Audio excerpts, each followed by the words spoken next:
Shalom, selamat hari Minggu dan selamat menjalani Minggu Sengsara. Dan pada minggu ini tepat kita memasuki Minggu Sengsara yang kelima. Saudaraku yang kekasih, pada saat ini kita akan sama-sama membaca dan merenungkan firman Tuhan yang terdapat dalam 1 Petrus pasal yang keempat ayat yang ke-12 hingga ayat yang ke-19. Namun sebelumnya kita bersatu dalam doa. Kita berdoa. Ya Allah, ya Tuhan kami, ada ungkapan syukur yang kami boleh rasakan bersama pada saat ini Tuhan. Karena begitu besar kesetiaan Tuhan nyata. Walaupun kami selaku umat yang percaya kepada Engkau, kadang tidak setia dalam menjalani setiap kehendak Tuhan. Namun penyertaan Tuhan, kasih sayang Tuhan terus nyata dalam sepanjang kehidupan kami. Sehingga pada saat ini Tuhan, kami masih ada sebagaimana kami ada. Dan lewat persekutuan kami pada saat ini, kami hendak sama-sama ingin belajar mendengarkan firman-Mu, merenungkan setiap firman-Mu yang akan menjadi suluh pedoman dalam sepanjang kehidupan kami, terlebih dalam menjalani minggu-minggu sengsara. Ya Allah Tuhan kami, inilah kami anak-anak-Mu, sesungguhnya kami sudah siap untuk membaca dan merenungkan firman-Mu. Amin. Saudara yang dikasihi Tuhan, kebenaran firman Tuhan akan kita baca dan renungkan bersama pada siang hari ini terdapat dalam kitab 1 Petrus pasal yang keempat ayatnya yang ke-12 hingga ayatnya yang ke-19. 1 Petrus pasal yang keempat ayatnya yang ke-12 hingga ayatnya yang ke-19.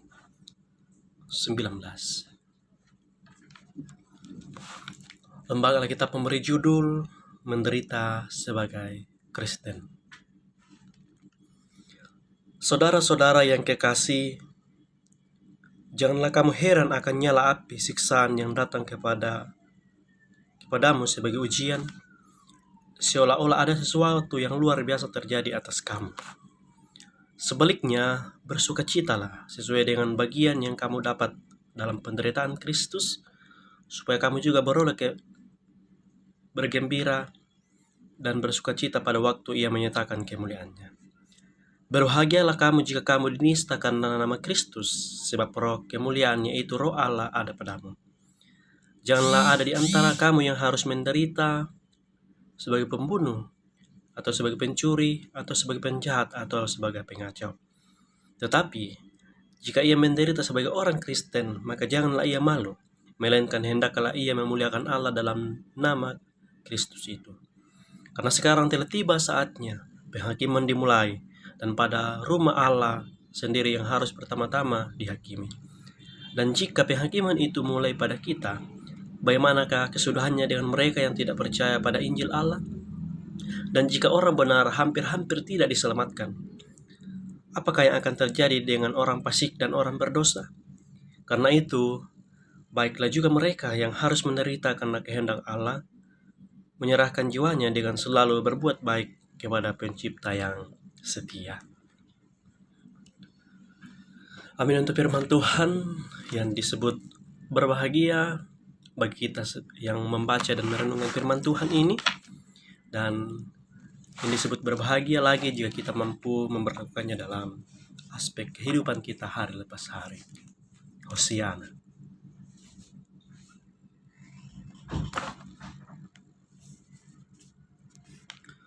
Saudara yang sama dikasihi Tuhan, dalam minggu sengsara yang kelima, di minggu-minggu sengsara ini,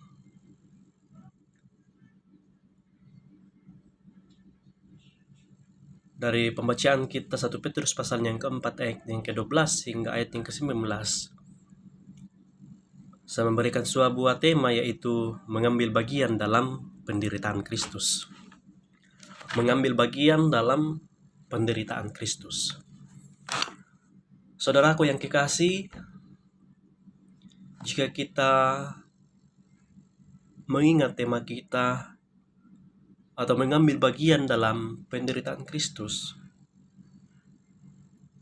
kita teringat juga dengan syair lagu dalam Kidung Jemaat 375 yang berjudul Saya Mau Ikut Yesus.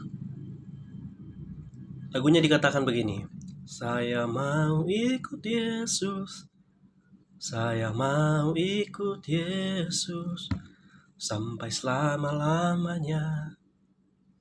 Meskipun saya susah menderita dalam dunia, saya mau ikut Yesus sampai selama-lamanya. Saudara, tentu ketika kita mendengarkan lagu Kidung Jemaat yang terdapat dalam 375 yang berjudul Saya Mau Ikut Yesus, tentu lagu ini tidak asing lagi bagi kita, dan bahkan lagu ini biasanya dinyanyikan oleh para katekisan yang akan diteguhkan CD-nya pada saat itu. Saudara, dalam syair lagu tersebut mengandung sebuah makna kesediaan untuk mengikut Yesus sebagai komitmen dan janji meskipun harus berada dalam penderitaan, tetap mengikuti Yesus. Itulah isi syair lagu dari Kidung Jemaat 375. Lalu menjadi pertanyaannya adalah, penderitaan apa yang dimaksud dalam syair lagu ini? Apakah semua bentuk penderitaan yang dialami selama manusia hidup di tengah dunia ini merupakan konsekuensi sebagai pengikut Yesus? Bukankah penderitaan di dunia ini sangat banyak macamnya? Selain karena tekanan, aniaya, intimidasi karena mempertahankan iman kepada Yesus Kristus, juga ada penderitaan-penderitaan yang lainnya yang disebabkan oleh adanya proses alamiah seperti penyakit dan bencana alam. Dan juga ada penderitaan yang terjadi karena kelalaian orang lain atau kelalaian diri kita sendiri.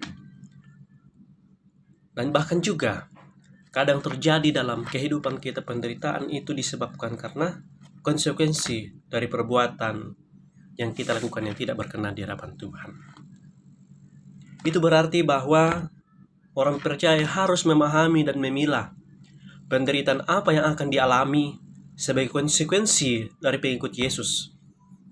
Sehingga penderitaan sebagai mengikut Yesus mendatangkan sukacita, dan supaya orang-orang percaya dapat mengambil bagian dalam penderitaan yang tepat dan sesuai dengan kehendak Tuhan. Lalu menjadi pertanyaannya lagi, mengapa kita perlu mengambil bagian dalam penderitaan Kristus? Saudara, sebab Kristus datang ke dunia ini telah lebih dahulu menderita, mengorbankan dirinya bagi kita, bagi dunia ini, untuk memulihkan keadaan dunia ini, menyelamatkan kita yang terbelenggu dari dosa dan maut. Lalu, apakah ketika kita sudah menjadi orang percaya Kristus, selesai juga tugas dan tanggung jawab kita selaku orang Kristen? Bukan sekedar itu, tentu dibutuhkan kesungguhan hati, dibutuhkan keteguhan iman. Saudara yang sama dikasihi Tuhan, melalui nats pembacaan perenungan kita bersama pada saat ini, surat Petrus ini ditujukan kepada orang-orang Kristen non-Yahudi yang tinggal di beberapa kekesaran Romawi. Kalau kita bisa memperhatikan pasal 1 ayat 1. Nah, surat ini mengandung 3 pokok penting. Yang pertama, relasi antara manusia dengan Allah melalui iman. Yang kedua, relasi antara manusia dan sesamanya Dan khusus dalam perikop yang kita baca saat ini, Petrus menuliskan suratnya kepada orang-orang percaya atau orang Kristen yang sedang mengalami berbagai penderitaan, di mana mereka sedang menghadapi berbagai tuduhan keji atau fitnah.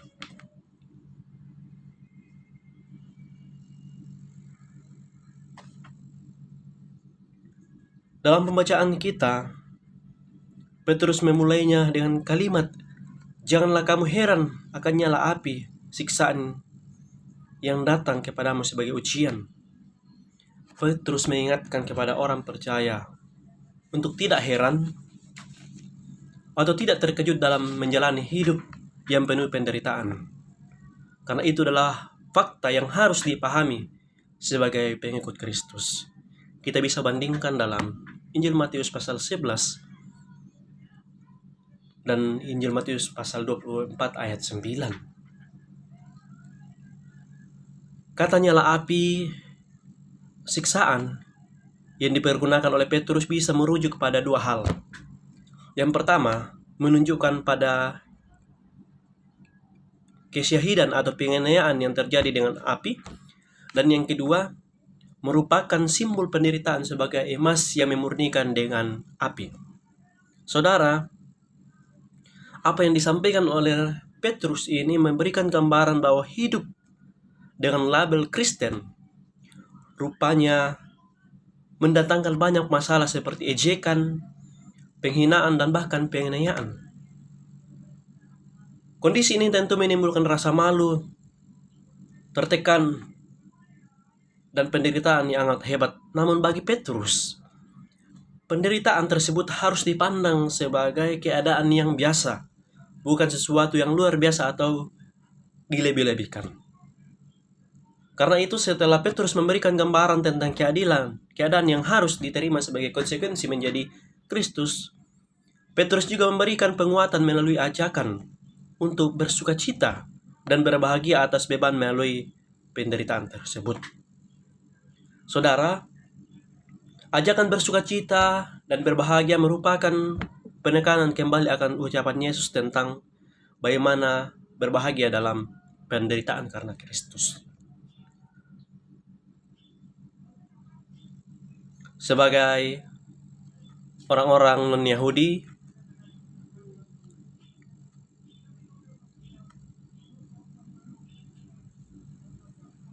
ajakan ini tentu tidak mudah dipahami dan dilakukan. Sebab panggilan ini justru mendatangkan dengan keinginan manusia untuk menghindari penderitaan tersebut. Namun firman Tuhan mengatakan bahwa ajakan tersebut bersukacita dan berbahagia merupakan bentuk keyakinan Petrus yang mengandung dimensi eskatologis tentang adanya kemuliaan bagi orang-orang percaya pada saat kedatangannya yang kelak. Saudara, Petrus pun juga kemudian memanggil orang-orang percaya untuk membedakan dirinya dengan dunia orang-orang yang tidak percaya melalui penderitaan yang dialami, agar orang percaya tidak menderita sebagai pembunuh atau pencuri atau penjahat dan pengacau. Kejahatan selalu memiliki konsekuensi hukum yang berujung pada penderitaan, dan orang-orang percaya tidak boleh menderita karena hal demikian, karena hal kejahatan, tetapi melainkan mereka menderita karena hidup meneladani Kristus. Saudara, peristiwa salib adalah bukti tentang penderitaan karena kebenaran, bukan karena perbuatan yang jahat yang dilakukan oleh Yesus. Penderitaan karena perbuatan yang jahat adalah penderitaan yang memalukan, yang tidak terhormat serta tidak sesuai dengan karakter seorang pengikut Kristus. Saudara yang sama dikasihi Tuhan, mengikut Yesus sesungguhnya bukan hanya mau menerima, tetapi juga memberi. Banyak orang yang mau mengikut Yesus karena ada maunya, menerima berkat, menerima mujizat, menerima kesembuhan, dan jawaban doa, dan banyak hal-hal yang lainnya. Firman Tuhan melalui Rasul Petrus ini juga mengajak orang percaya bahwa mengikut Yesus adalah persoalan memberi, yaitu memberi diri untuk terlibat dalam mengambil bagian dalam penderitaan Kristus. Karena itu firman Tuhan saat ini memberikan kita beberapa pengertian, memberikan kita perenungan bagi kita, bagi kehidupan kita sebagai orang percaya. Yang pertama, kita selaku orang percaya, penderitaan adalah realitas hidup yang harus dipahami. Tidak seorang pun di dunia ini hidup tanpa menderita, karena setiap orang pasti mempunyai penderitaan tersendiri. Orang percaya yang setia kepada Tuhan bukan berarti bahwa dia sudah bebas dari penderitaan. Karena itu setiap orang harus dapat melewati setiap penderitaan itu dengan setia dan tetap berpegang pada Kristus dan kehendaknya. Orang Kristen tidak pernah dijanjikan bahwa jika engkau mengikut aku, mengikut Tuhan, kamu akan mengalami damai sejahtera, tidak pernah mengalami pergumulan hidup. Justru Yesus mengatakan bahwa barang siapa yang mau mengikut aku, dia harus menyangkal dirinya, memikul salibnya, dan mengikut aku. Saudara, yang kedua,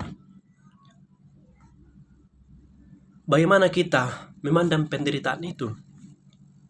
Seseorang dapat melewati setiap penderitaan, ditentukan oleh bagaimana ia memandang penderitaan itu, atau bagaimana dia menyikapi penderitaan itu.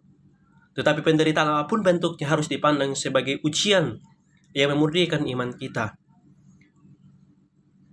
Bukan sesuatu yang harus dimusuhi, yang harus dipandang buruk, termasuk penderitaan yang terjadi karena status sebagai orang Kristen. Saudara, bukankah setiap produk barang yang akan dijual atau dipasarkan harus lebih dahulu melalui tahan uji atau uji coba agar barang tersebut memiliki kualitas yang baik dan dapat dipergunakan sesuai dengan fungsinya? Demikian juga dengan orang percaya. Penderitaan harus dipandang sebagai kesempatan untuk menunjukkan kualitas iman kita kepada Allah. Penderitaan harus dipandang sebagai ujian, sebab di balik ujian selalu ada hasil yang Tuhan nantikan. Kita aminkan itu. Kita harus membuktikan bahwa kita mampu menjadi pribadi yang tahan uji dan mampu melewati setiap penderitaan termasuk pencobaan dengan baik dan menjadi seorang pemenang dalam iman Kristen. Yang ketiga, para orang percaya diajak untuk menderita sebagai orang benar, bukan sebagai penjahat atau pendosa. Saudara, ujian, penderitaan yang kita alami, apakah disebabkan oleh kesalahan diri sendiri, atau ketidakdodoran, atau karena melakukan perkara rohani, dan karena itu melakukan kehendak Allah? Saudara, mengambil bagian dalam penderitaan Kristus adalah bagaimana si orang mau yang rela menderita karena melakukan kebaikan dan melakukan kehendaknya. Orang Kristen harus menjaga kemurnian mereka sebagai pengikut Kristus, termasuk bagaimana mereka menderita sebagai orang benar dan bukan selaku pelaku kejahatan itu sendiri. Mengambil bagian dalam penderitaan Kristus adalah bagaimana setiap orang mau menjalani penderitaan dengan proses yang benar. Mengambil bagian dalam penderitaan Kristus. Amin. Saudaraku yang sama dikasihi Tuhan, mari kita bersatu dalam doa. Kita berdoa. Terpujilah nama-Mu Tuhan atas segala pimpinan dan pertolongan Tuhan dalam kepanjang kehidupan kami. Sehingga pada saat ini, pada minggu yang kudus ini, kami boleh membaca dan merenungkan firman-Mu. Biarlah firman itu Tuhan akan menjadi pegangan kami dalam sepanjang kehidupan kami. Mampukanlah kami Tuhan untuk terlibat dalam penderitaan Kristus sebagaimana Kristus yang terlebih dahulu melakukannya. Apapun tantangan kehidupan yang kami alami di tengah dunia ini, biarlah iman dan percaya kami Tuhan semakin dikuatkan, diteguhkan, dan Tuhan sendiri akan mampukan kami untuk melewati setiap penderitaan yang ada di tengah dunia ini. Ya Allah ya Tuhan kami, dan juga mampukanlah kami Tuhan untuk tetap berjalan dalam kebenaran-Mu. Jangan biarkan kami jatuh dan berlarut-larut dalam penderitaan yang tidak sesuai dengan kehendak-Mu. Dan biarlah iman dan pengharapan kami akan percaya bahwa walaupun kami menderita karena iman kami, Tuhan selalu memberkati dan menyertai kami. Inilah doa kami Tuhan, ampunkan salah dan dosa kami, karena kami berdoa hanya dalam nama Yesus, sumber kehidupan dan sumber berkat dalam kehidupan kami hari lepas hari. Amin.